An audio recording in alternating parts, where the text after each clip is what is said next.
My name is Pastor Esther Wambui. This is the mother of 130 kids in the orphanage by the name Noah's Boat Children's Home.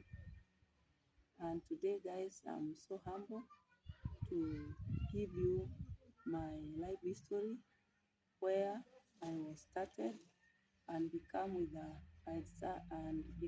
this dot to start taking care of the abandoned kids until today. So it was the year 1980, and that was the time I can start telling you about my life history. There was a time I found myself with the lady who was raising me, and I can say that in my mind, in my blood, in my heart, I was knowing and thinking that she was my biological mother. So I was given a story when I was like 22 years, almost 22 years, yeah. By the name, I can call her my mother.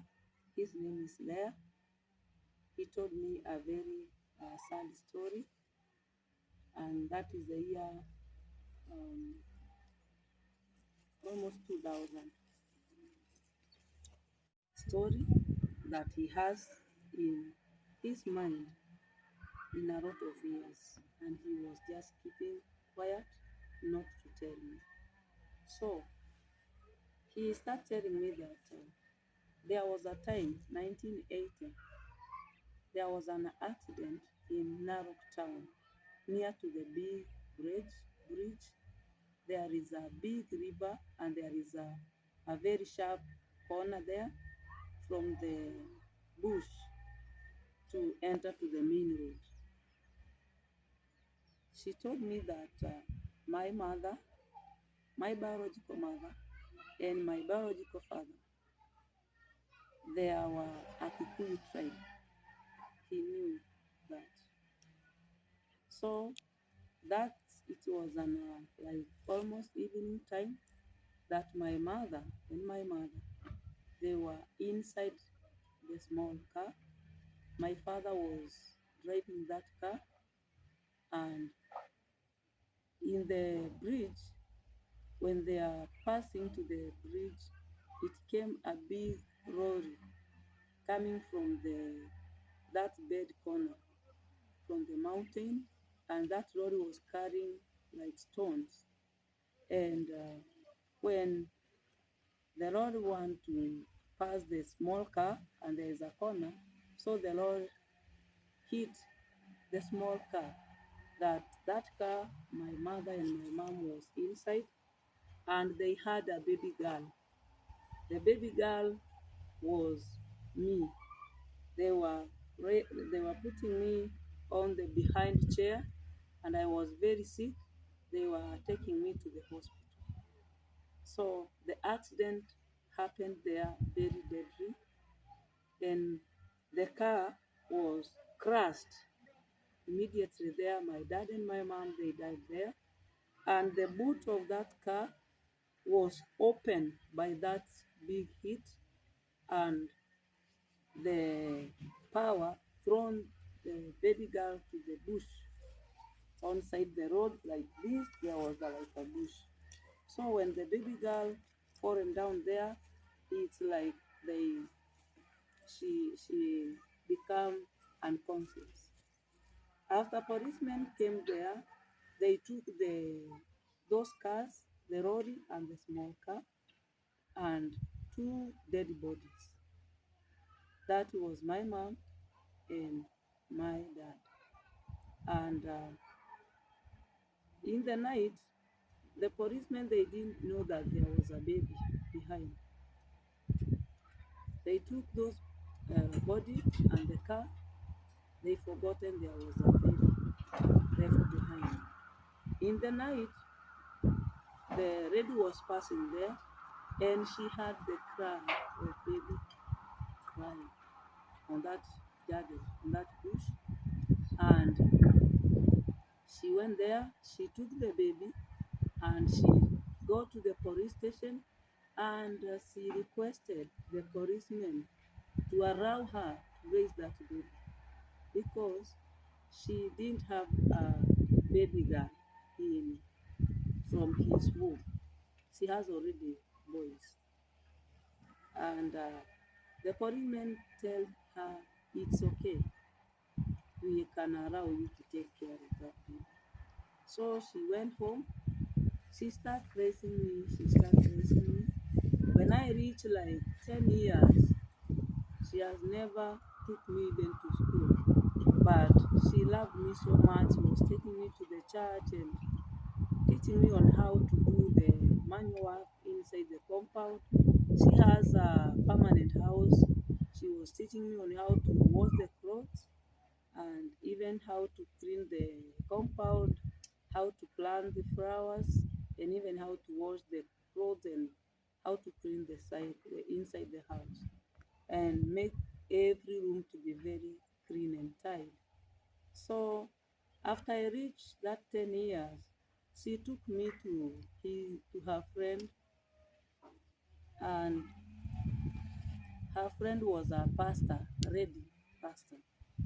She told her, Esther, she know how to work inside the compound, and the Maasai people by that time they were not taking their baby girls to the school.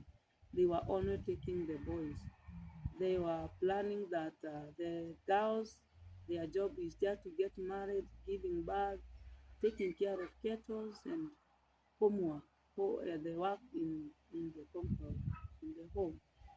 So that was she was teaching me in my life, and even how to go to church, and even how to plant like vegetables and beans and maize, all the types of food we were planting in her garden. And even in my life, I was dreaming every time that I'm taking care of all kids, a lot of kids. And I was looking myself. There was a time we were trying to cross the river, and I was bedding down and carry the babies to cross them to the river. Then there was a time I was dreaming that I was like pushing a lot of people to take the food from the store. People are fighting to take food. So I was trying my best to fight them and to take a lot of food and give the needy kids. I was dreaming. In my dream, they were just pushing me and uh, and trying to touch my clothes, and they are requesting me to help them to get that food. So I was in my dream fighting to give the kids. Then sometimes I was to dream fetching water to the well with my hands and give the needy kids. So it was a dream was disturbing me in that time. Then when she took me to the pastor mother to be working there, she talked to her a lot about me, but me, I didn't know.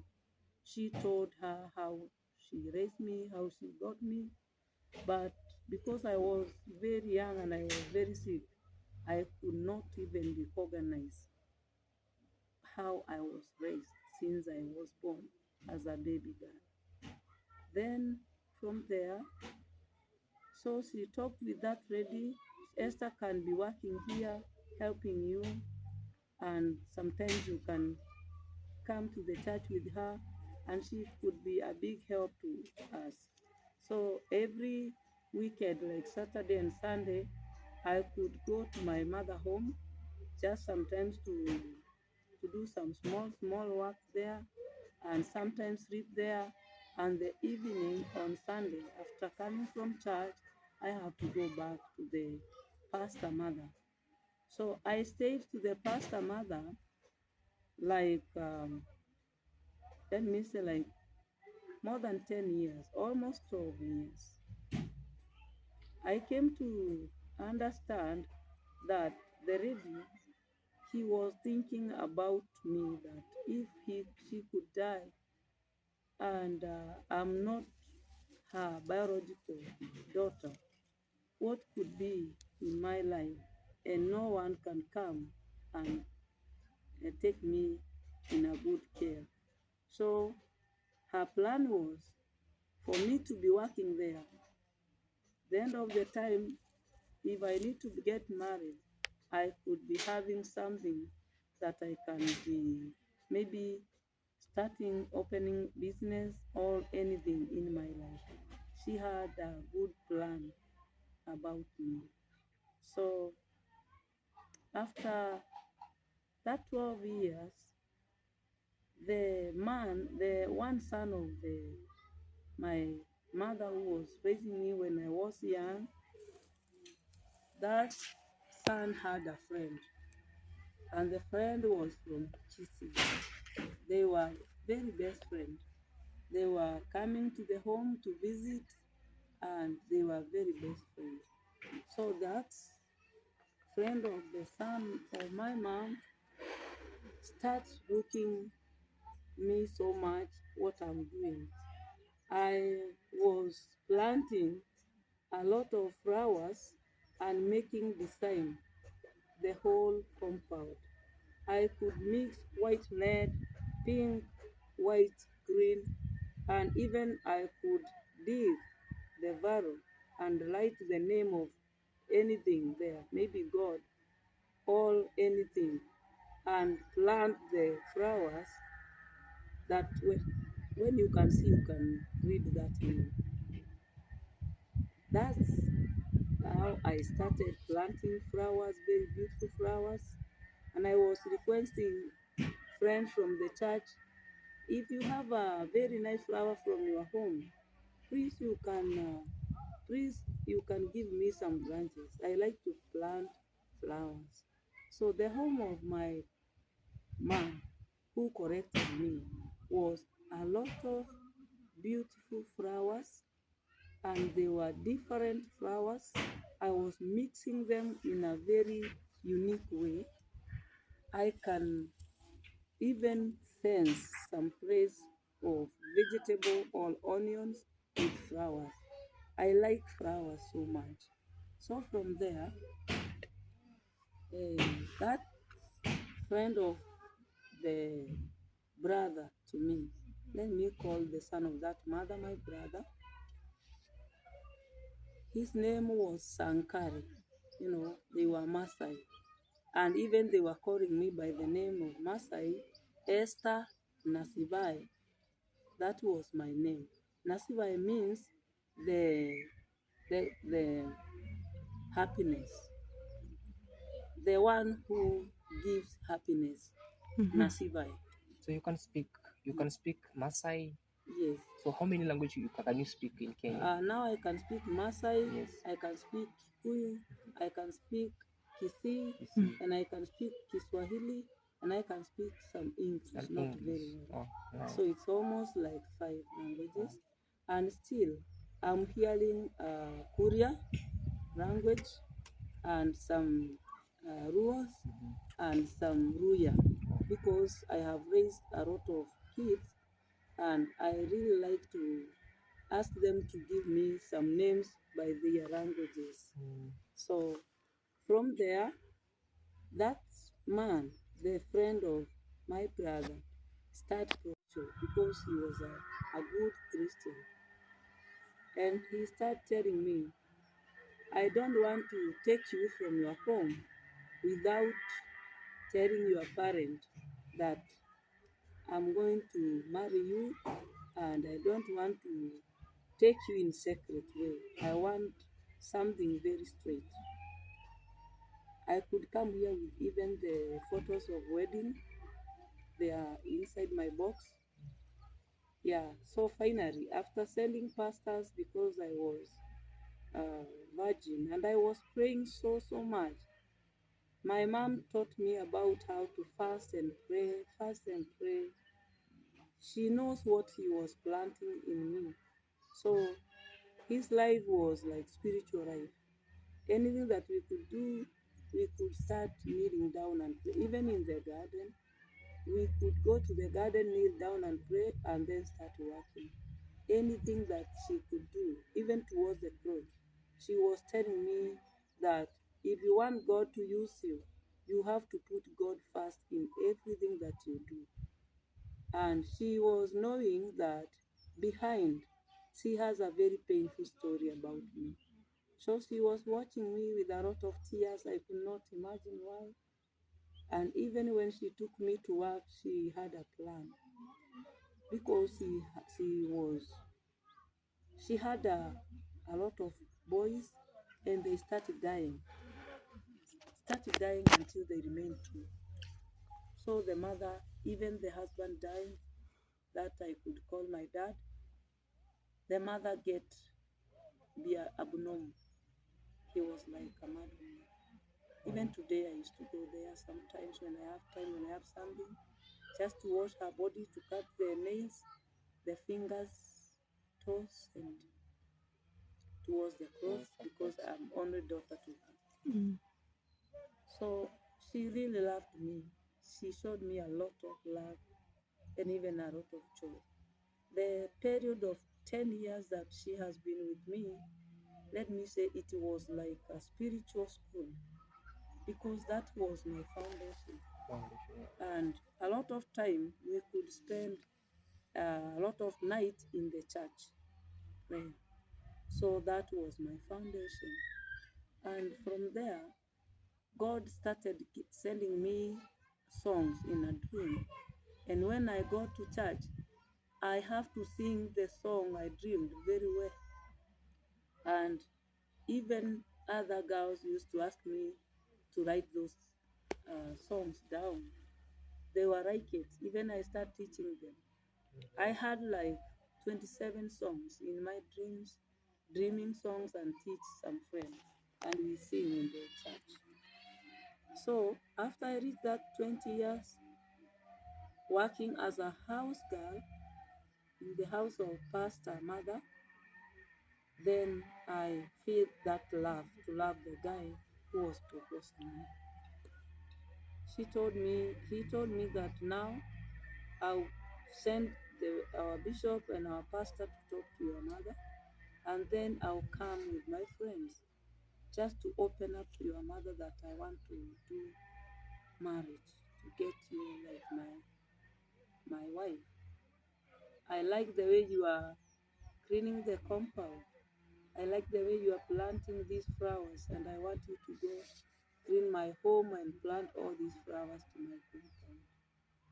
So I was even ironing the clothes with a charcoal box, and I was very, very clean.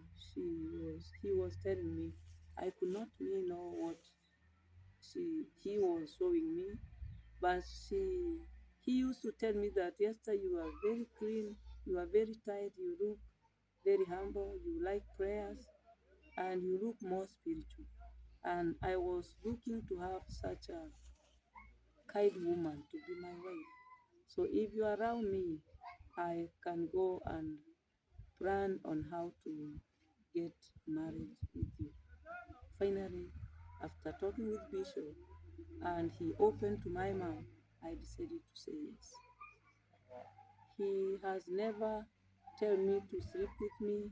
He has never asked me to run away from where I was living. And when he wanted to buy anything to me, I could not know.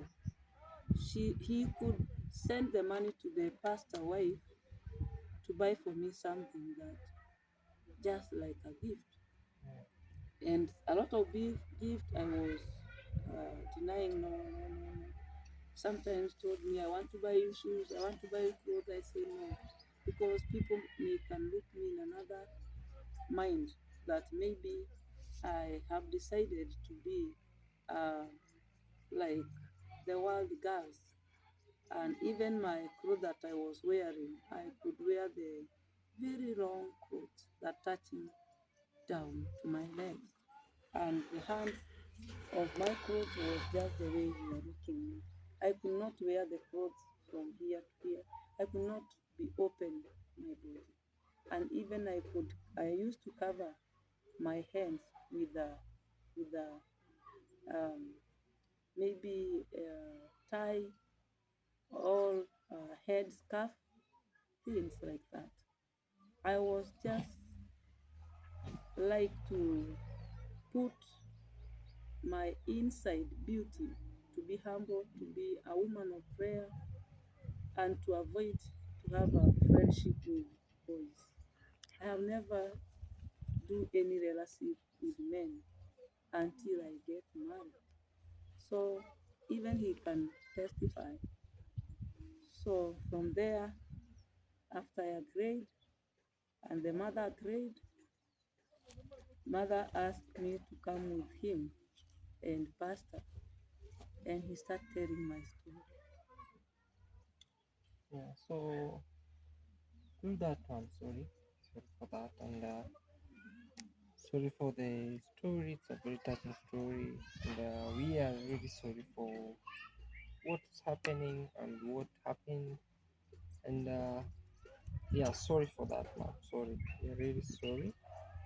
So the journey after marriage, you decided to start up a children's home. Yeah. So yeah, that's the story that we have heard about you, your background. We are sorry for the loss of the parent, and also sorry for the loss also of your mom who raised you, and also the parent who raised you.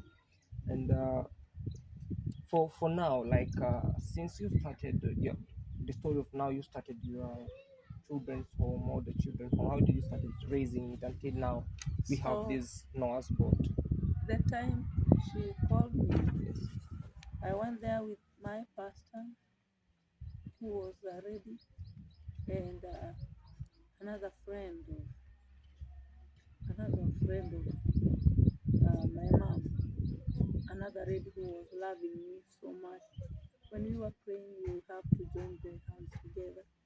And my mother, who raised me when I was a young baby, she started telling the story that Esther, you decided to get married with this man. Do you love do you love him with all your heart? I said yes. Then she told me, now it's my time to tell you about your background, where you came from, and even to let you know that for sure you don't know your mother, you don't know your relative, you don't know your sister or your brother. So he started telling me what he got me from the accident, and she went to the police station to report and ask if they can allow her, because she doesn't have a girl, to raise me as her own daughter. And the police allowed her to take me. So she tell us a very, very, very sad and very painful story that my mom and my dad, the policeman was moving them with spoon from the accident car. Sorry for that. Sorry, sorry for And he told me, I was waiting this long way for you to come tell me that now you are ready to get married. And I want to prepare you psychologically and physically and even spiritually for you to stand firm with your feet, knowing that you don't have a sister, sorry. you don't have a brother, you don't have any relative.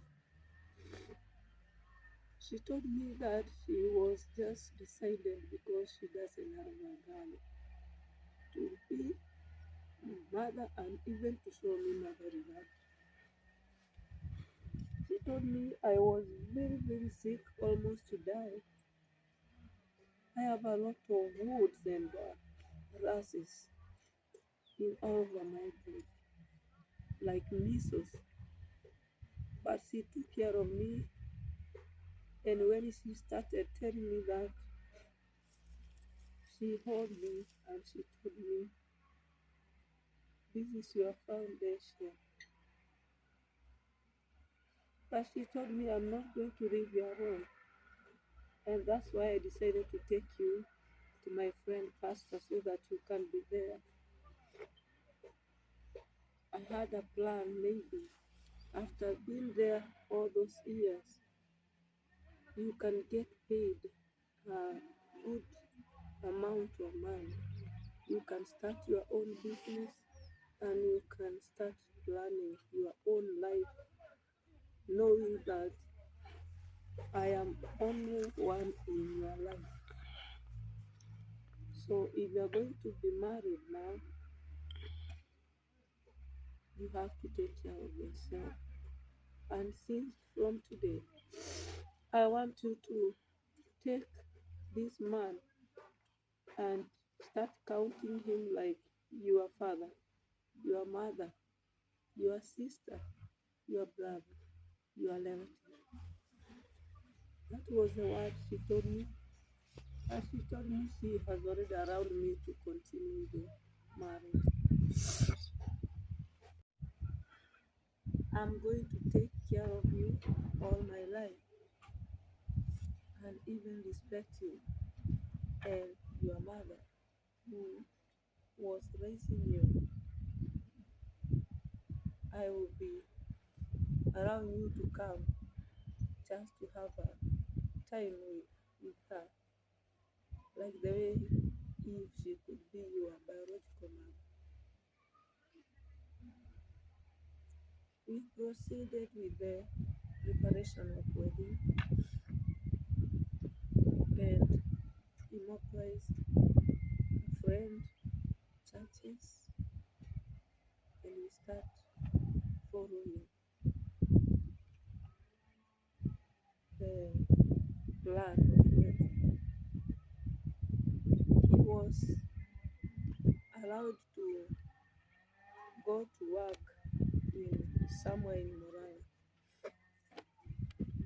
and that was the first church he was joined in when the time he was working there, and that's where he decided to arrange the wedding because that's where he has a friend, a lot of friends. We proceeded. After that, we escorted him. He went. I came back with mom. She took me to the mother who was my pastor, who was my boss, and she told her, "This is the time now to pay Esther the money that she has been working here all those years, and now we can support her. She is now getting married. She is planning to have a pre-wedding and wedding party." We talked a lot, and when she was talking to me about accidentally and death, I was like, she was digging me and she planted a seed. And I decided that the time I'll be grown up, I'll be trying to take care of the abandoned kids like me. So the plan of taking the kids was started after my mother was raised me, told me about how she got me and how she raised me. Until now, I was 22 years. Now, from 22 years. Yeah, So that is where you felt like now you have seen the light of yourself, you have seen the light So you decided now you also do the same as the mother who picked you did to you. For sure, All yes. right. So that mind came in my mind that she has never shown me any point to make me know that she was not my biological mother. It is something that touched my heart very deep, and even she built something in me to do the same to the fatherless and motherless kids. I put that mind in my heart and I got married. It was the year, I think, 99 was preparing the wedding. And after I got to my husband and got my firstborn was a boy, I started thinking about the kids that suffering without the parent, and I started thinking how I can even support all help them the way I was helped when I was young. In my mind, I started learning that I could do the same. When we were discussing with the pastor mother, she agreed to pay me money for like 12 good years, and she started counting the money. It was like a dream to me. They gave it to me 480,000 Kenyan money. And the mother said, the first mother, I cannot allow you to go with this money to your husband. And don't tell him. I'll take you to my brothers where they are staying in Nairobi, somewhere near to Kitengela. There was a place was called Kicheko when you are passing Mlolongo. And she helped me to look for a plot, and she bought the plot, and they built it 2 rooms iron sheet for me. And she told me, don't think about this plot that you can sell or you can give your husband. This will come to be your mother and your mother. Maybe the time I will be dying, no one can come and help you. Maybe when you got trouble, nowhere to go. Maybe my sons, because they know you are not their sisters and they will be having their families, you will not having somewhere to go and stay and relax. So this plot and this house, this is where you would be coming when you come to visit your uncle. That is the brother to that lady. And I feel so good. I've never told my husband that. Then I remember when I went to stay with my husband, we stayed and we got my firstborn. He's a boy. And I opened the shop in Kisi where my husband was, the home where he was born. There is a small town called Ogembo. I opened there the shop. And when I was coming to the shop every morning, I was meeting a lot of kids on the way, sleeping on the carton on the ground. Those who are street kids and the abandoned kids. And every time when I was looking for them, they need me to take care of them. That's why God opened my eye for me to see them. The way He opened the eye of my mother to see me and even to take care of me. And I asked God, touch me and give me idea how I can be helping them. I start giving them food. I start giving them clothes, always in the morning and evening. I used to call them and tell them go to the hotel and eat, and I paid the bill. Then there was a time it was a very, very big rain. I request them to come with me to my home where I was staying with my husband. They start coming there in the evening and eat. I was opening the store, and sometimes the rooms of the where it was like the room of firewood, and I was arranged there with a lot of sacks, and I was telling them to sleep there.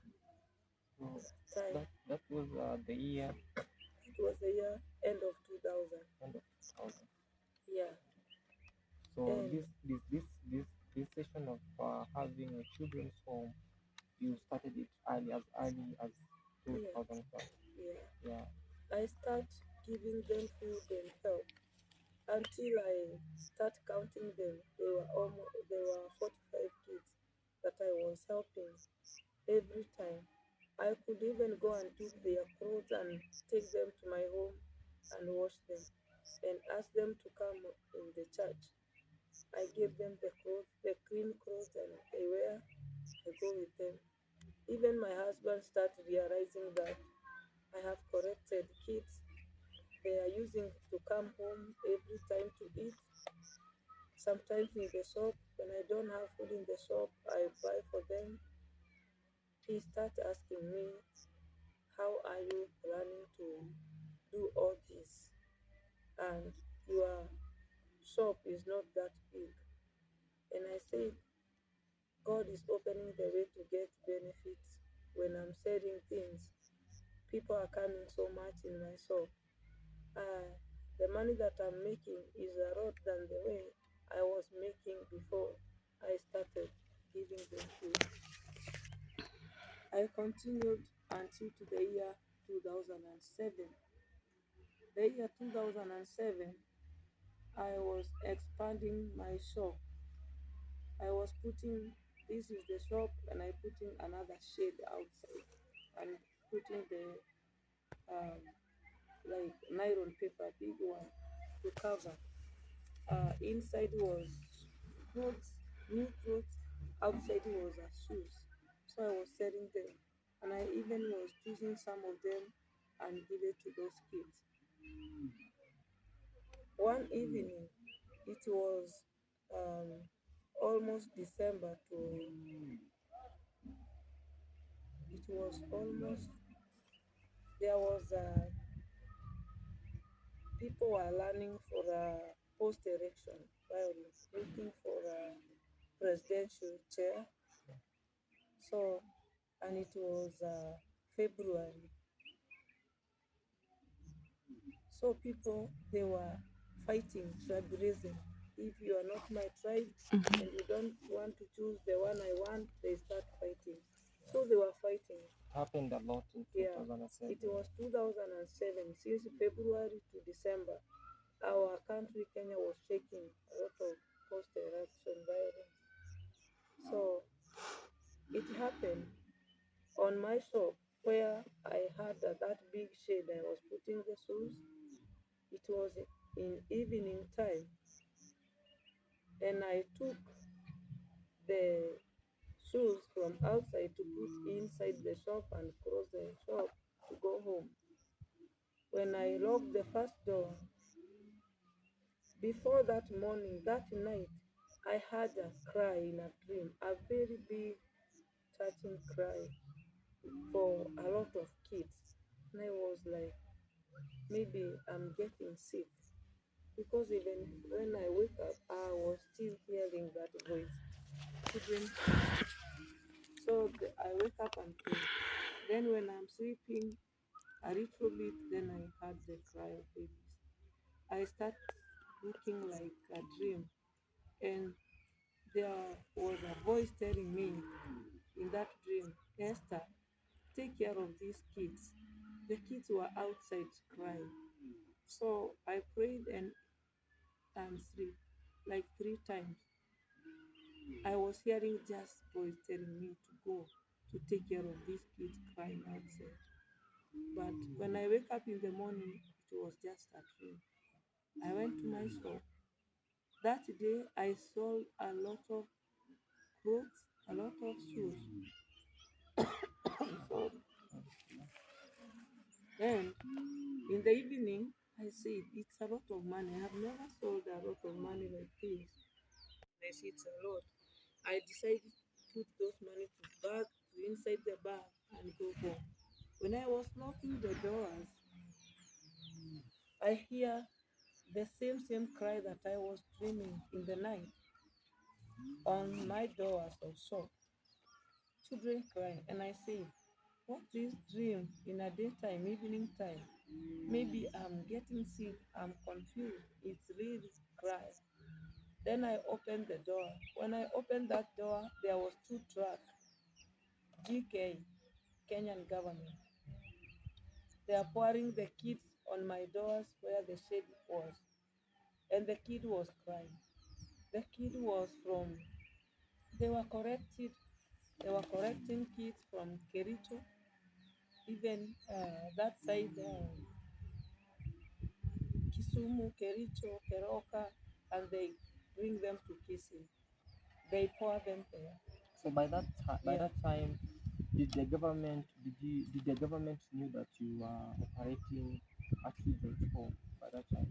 I was not registered, but that time, after the policemen bring a lot of kids to my door and they left them there, no help, no one to come and ask them what's going on, and it was raining. I just opened my doors of soap and I asked them, what's going on? They start telling me a big story. What happened? Their parents died. People were fighting from Kericho. They were just uh, uh, they were just throwing the spears and stones, Yes. and even some policemen were fighting. So a lot of children were just running away to the schools because there was no hope to run away to home. And other track was from their own, they told me Eldoret, where the parents were trying to run away with their children. And those policemen trying to carry them and to remove them where the crashes was very big. So they show that in Kisii land, because even Migori County was Was not a home. fighting, Yeah, it was fighting. people was moving from Migori County to Kisii County. The tribe of Kikuyu and other tribes was running to Kisii. Kisii was the safe place, and Isibane. That was only was the safe place to people from Different tribes. different places like Kisumu, all Eldoret, all Kericho, because the Kalenjin people and Ruos people and Tugen peoples like Maasai, they were fighting a lot of tribulation in their counties. They have a lot of people staying there, and they were telling them, you have to go to your place where you were born. So even they were burning the houses, they were telling people to move from their uh, houses where they were staying. So the people was fearing.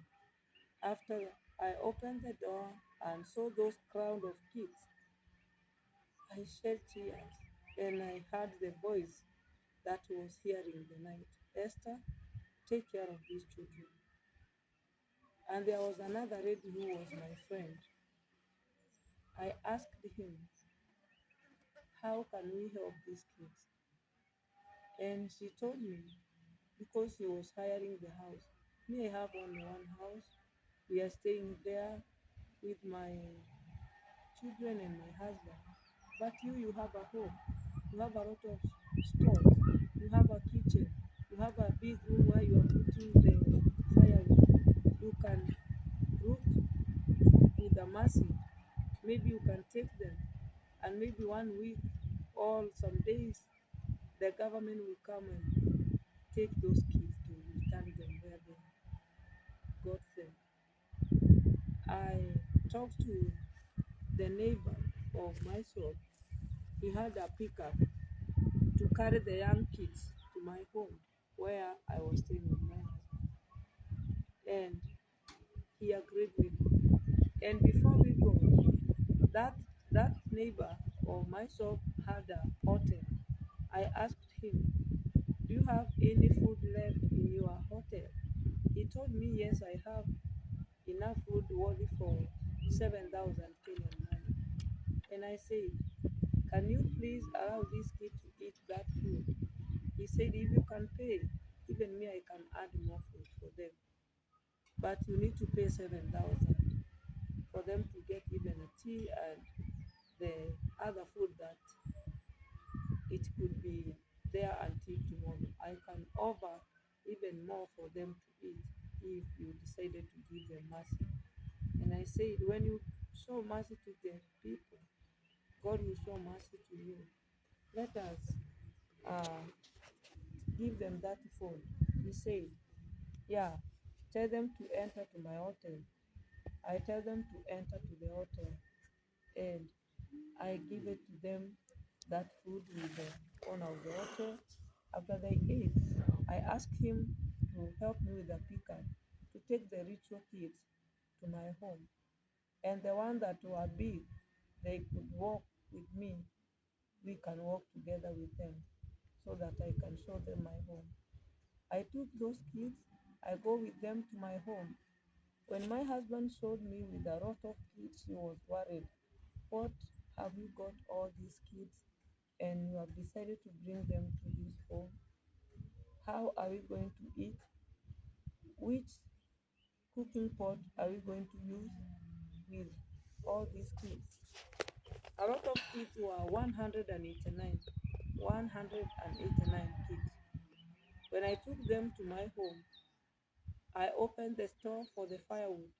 I opened other store was for food, maize, beans, and other things. And I opened another store. The store was where the kitchen was. So I start arranging the sacks for them to sleep, even nylon papers. I give it to them some blankets, even some loose cover for the chairs for them to cover themselves. And I start preparing the porridge for them. And I had just small sufuria cooking pot. I decided to cook like 4 times and putting the porridge to the big bucket, like a diaba. And I told them, "You can start drinking," because they have already eaten the food from the hotel. Then from there, I went to call my there is another bishop by the name Nyabuto. I called them. I told him, "There is a kids here that the GK two lorry brought them here to my shop. What can I do?" And I asked my husband, "What can I do? I could leave them outside and it's raining." He told me, "Maybe 1 week they are relatives, they are people, they could come here. You just go and even report." I went to police station. This story was the true as my mother did for me. When I information to the churches and everywhere, anyone who knows about those kids can come and talk to me. And the money she was sending me to buy for uniform for the kids. And she started saying that I sold the uniform to the kids. I could not sell the uniform to the abandoned kids. They don't have money, they don't have their parents. Those are the fatherless kids, they are the homeless kids. Only thing I told the neighbors, anyone who has a small child and she wants to bring her kid here to run for free, she must buy his own uniform for his own child. Me, I have nothing to sell. I had nothing to sell, no uniform to sell, no anything to sell. He saw me. I was selling the tree to pay the teachers. So the story is like I have a lot of challenge. Even there was a friend of me, she came and poisoned me, still through that story, to make me die so that they can enter in and take over the orphanage. You can see that creep when they are asking me a lot of questions. I say there is a group. That group, even the children's officers, they know that some of them they were some kids from this orphanage. Some others they are my haters outside there. Not everybody can love you. They were trying to block me to get support from that lady, trying to block me even not to open YouTube. But I really thank God that I'm very happy to say thank you, I am Marwa and your wife. You sent your wife Rochelle with Why Not Kibe to come here in the orphanage to support me. They came and they opened this YouTube channel by the name Noah's Boat House of Refuge, and they used my email number, Kanyutu Wamboi Esther. I had even some other saying in YouTube channel this morning that even I have changed my name. I said my name is Esther Kanyutu. Esther is my first name. Wamboi is my second name. Kanyutu is my third name. In M-Pesa, you can see Esther Kanyutu. In my ID card, you can see 3 names. Esther Wamboi Kanyutu. I cannot change anything. I was even to invite a group of YouTube family to come and check all my documents and record everything and send to the people just to show them the truth. I have never done anything wrong to that lady. I talked to her and I told her you are like my mother. I have to respect you. I want to talk to you. I have all those messages in my phone to tell her if I have done anything wrong to you, please come. Let us have time and share, talk together. I can forgive you. You have just put a lot of dirty words in my name. You have spoiled the name of the orphanage. You have made a lot of people to come and carry my goats, my chickens. They were jumping to the fence. They carry all the chicken, all the goats by the name saying, this is not your own property. You are thief. There was a time people came here, like 8 men, with spears, with panga and rungu and stones, just to kill me. I welcome them inside the room that I'm doing prayer every night. I tell them, please sit down. I just want to explain all my life to you and then to be ready for you to kill me. And I will not complain. Maybe God, this is the way He has chosen me to die because of these kids. Even Jesus died for us in this world. I have carried this weight of this burden of these kids me alone. All these things, sometimes I have to pay someone to come and lie to me. If my child is here, could lie to me. She just went to look for some job to support me.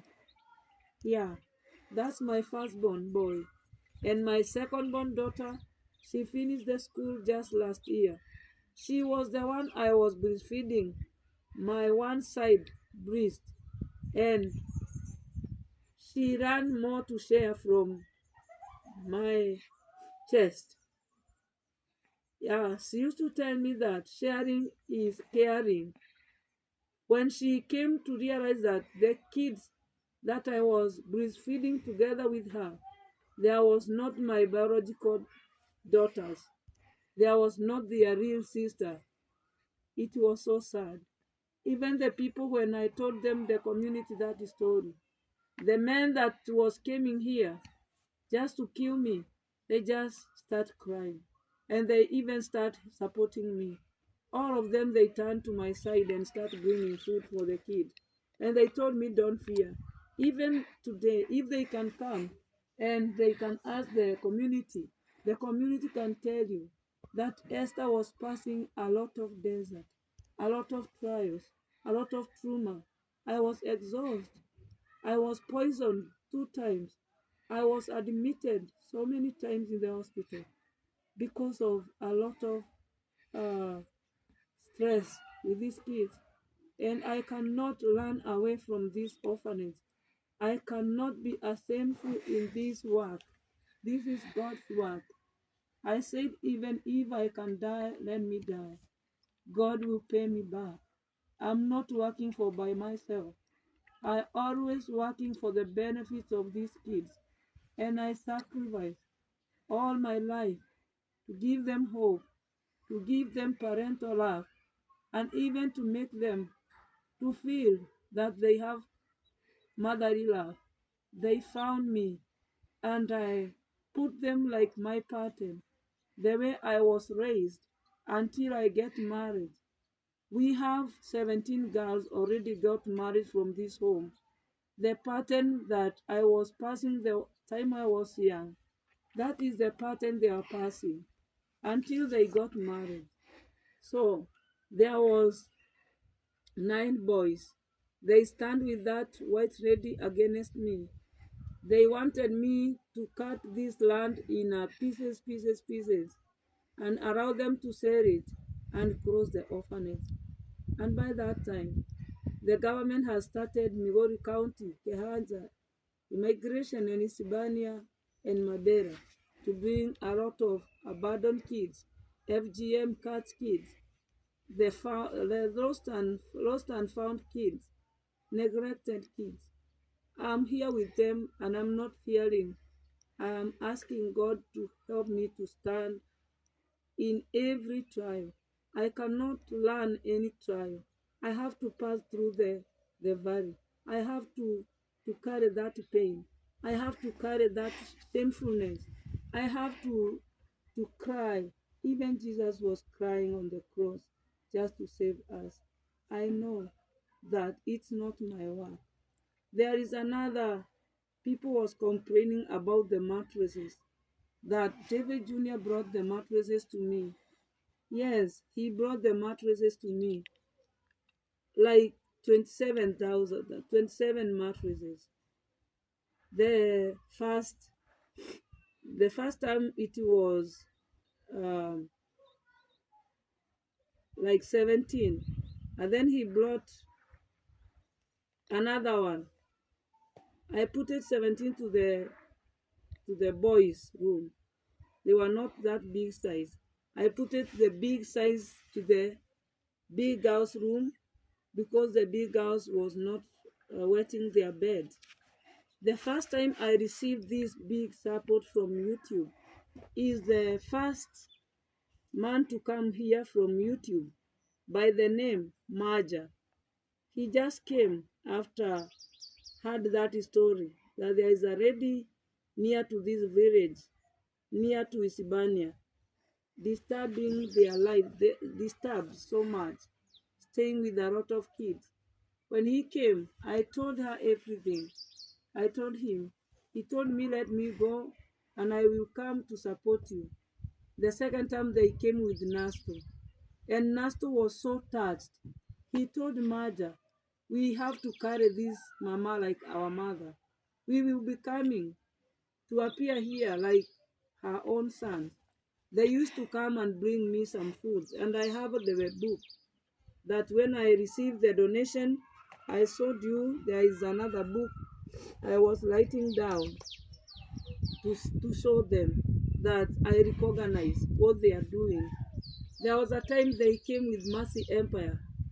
They used to come in December, every December.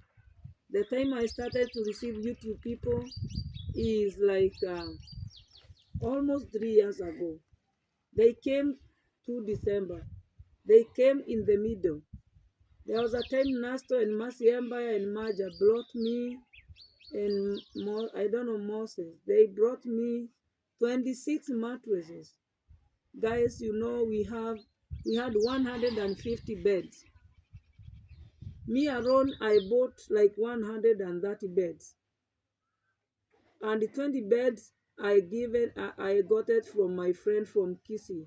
He had a school. He closed the school after his husband died, and he gifted me 20 beds. And there's the other 2 beds my friend gave it to me. And from there, the other boy came. The other boy bought for me other mattresses. I have a somewhere in book, I write it down. And you can watch those clips in the video. They were doing every video when they are here. I'm not hiding. When they bring like 20 mattresses and we have 150 beds, you can come and count it. It's not covering all the beds. And a lot of kids, they are the one wetting their bed. There was a time David Jr. came and told me, all these old beds, you have to burn them. I removed them from the houses like a mountain. And he told me, just burn them. I will come and buy some mattresses to replace them. The Masiamba, when he came, he bought for us mattresses. There was a time they bought 5 mattresses, 26 mattresses. That is 31. There was a time then they bought another mattresses with the other boy. They brought it here to me. All the beds, 150 even now, are not having a good mattresses. The first mattresses from the other boy and the Mercy Empire, they are still alive. They are still there because the kids that are sleeping on those mattresses, they are not wetting their bed. But the first mattresses from the other boy, I give it to the small kids. They are wetting their beds. Some of them, we burned them. Some of them, they are still there. Even I can take you there, you can see them. They were pieces now. There is no time they came and bought 150 mattresses for every bed. That's why people are asking, why every time people bring the mattress to the orphanage?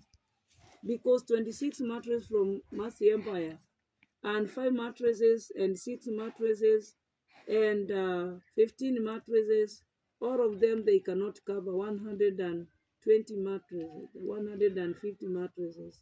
And even today, if we can go to the rooms down there for the big boys' rooms, those are the first mattresses that the kids were wetting the bed there.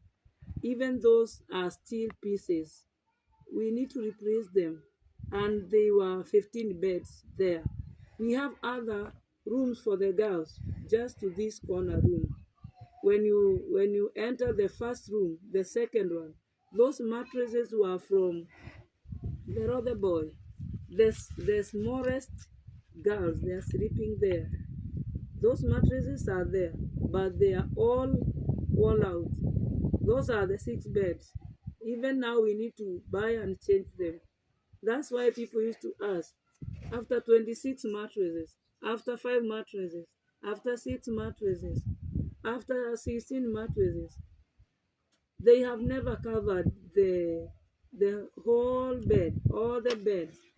If you can come and count the bed and enter in, you can see that there still need of more mattresses. The room that they are building here, the boy told me, you have to burn all those mattresses and remove all those beds. They were the brokerage beds. They were the old mattresses. They have a lot of bed bugs. David Jr. tried to spray the medicine to kill the bed bugs, but the old mattresses that was like pieces. He advised me to burn them because the eggs of those bed bugs were a lot. Even, you can spray and they are not dying. Even they were asking me to burn those broken um, T-bus bed. Those are the bed I bought 2007. We have repaired them more than 10 times. even though they are falling down when the kids are sleeping. You can come in this orphanage, just enter to every room. The gate I will be open from my heart, and I will not hide anything, just to make sure that everybody who is coming here, he is feeling like he is a part of this orphanage. I really appreciate Vero the boy. He used to come here with Zach, Chacha. Even I have named some kids by their names. They know. There was a time even Masemba came here and policemen rescued a baby girl. They brought to me. That girl was even breastfeeding the dead body. The Masemba is here. I'm still raising her. I cannot try to put the words just to cover my nakedness. I'm very ready to open up my mind and what I'm doing to allow anyone. Even the government is aware of what happened 2021 with that white lady, and even how I asked her, it's not good to say that after you donate, then you need that money back, and even with the profit, because I refused to allow you to change the name of the orphanage and even to put new management. You remove my board directors. And I said, so instead to ask her to allow me to tell the world, the whole world, that even that lady, she was like my mom. I was respecting her, and I was asking her, can we sit down and talk and get the solution and wash away all these things and forgive each other and start fresh and continue working together? But she said, if I'll allow the friend of his, that man, to change the name and to put CLG and give the title deeds of all the garden, the the car, he can allow me to be a worker here, not as a founder and director. And she know me just 3 years, not more than that. We have never started the orphanage with her, and we just like a mother and a daughter. She decided to help the kids. No one was pushing her to do it. It was just love of God pushing her the way God was pushing me. I cannot talk anything bad about her. I cannot talk anything bad. I know there was a group of people that was pushing me to step down and even close the orphanage. But I said, no, let me, if I die, let me die. Nothing I could do. All my love I given to these kids. I have sacrificed all my life to them. I cannot even explain more than that. I have all the document here, the title deed of all the garden, but some of the garden we are still processing the title, the final one, and I believe that soon we are going to get. I have already paid it, so we are still waiting for process. So may God bless you so much, guys. I have the book. When I receive food, I write down. When I receive mattress, blankets, I write down all those, and I appreciate for listening me. Welcome, Noah's Boat Children's Home. Welcome to my YouTube channel, Noah's Boat House of Refuge, and may God bless you. I I was just to tag even the ones that I measured there: Mercy Empire, Vero the Boy, Nasto, David Jr., Mayuguno, Gitiriba, Roshio, and Kibe was the one opened the YouTube channel Noah's Boat House of Refuge. I am Marwa as our Godfather. We are under his umbrella of YouTube. Even me, I respect so much. He is a pillar in this home. So may God bless you so much. Everyone who watching this video, please be open to ask me any question. I have two numbers. You can see all detail in my YouTube channel. My numbers are there, my details are there, and you can contact me. You can contact the children's office.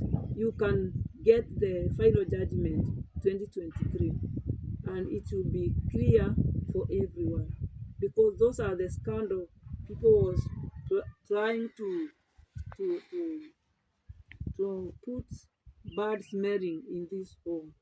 But I thank God He can turn it to be a blessing. God can turn it dark to be a light, can turn it the dead body to be alive. I appreciate so much. My word to you, everybody who is setting those videos in YouTube, may God forgive you. I can say this like Jesus said, forgive them. They don't know what they are saying. Yeah, God bless you so much and welcome.